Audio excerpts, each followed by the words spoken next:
Kör olasıca gözlerim, nereden gördün o zalimi?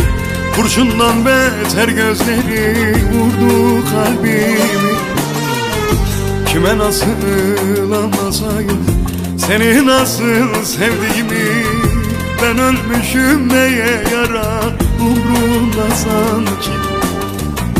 Kime nasıl anlasayım onu nasıl sevdiğimi? Ben ölmüşüm neye yarar umrumda sanki.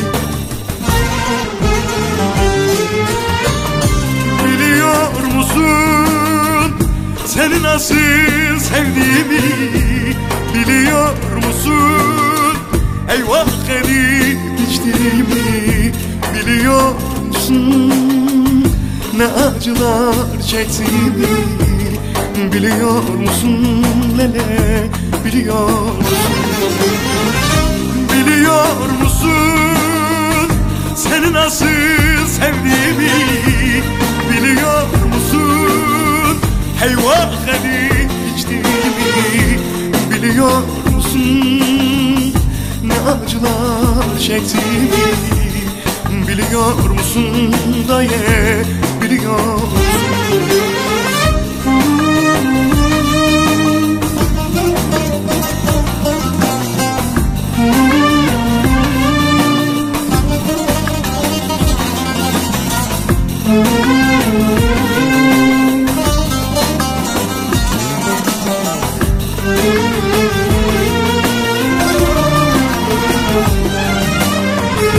Olur olmaz derde saldı, hançer vurdu yaraladı. Dönüp ardına bakmadan bıraktı gitti.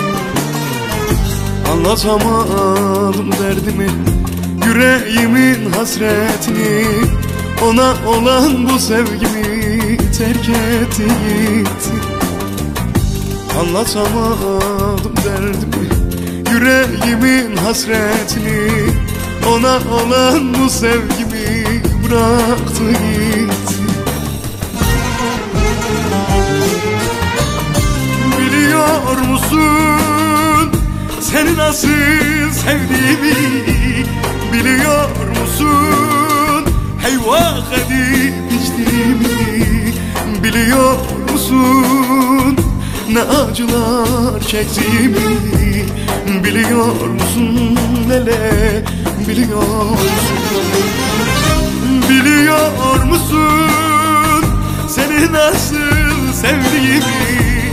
Biliyor musun eyvah edip içtiğimi?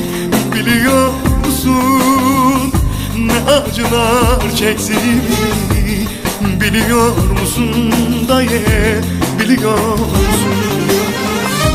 Biliyor musun seni nasıl sevdiğimi?